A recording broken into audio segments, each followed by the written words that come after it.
பார்த்தா டம்மி பீஸா இருக்க, பயங்கரமான ஆளா இருக்கேடா. என்ன ஜோக் காட்டுறீங்களா? என்ன ரங்கா ஜோக் காட்டுறீங்களா எல்லாரும்?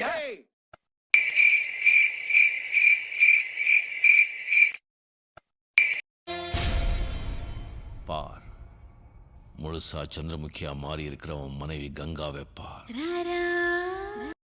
நம்ம யார் வம்புக்கும் போறது இல்ல, யார் தும்புக்கும் போறது இல்ல. நம்ம உண்டு, நம்ம சோழி உண்டுன்னு போயிடுறது.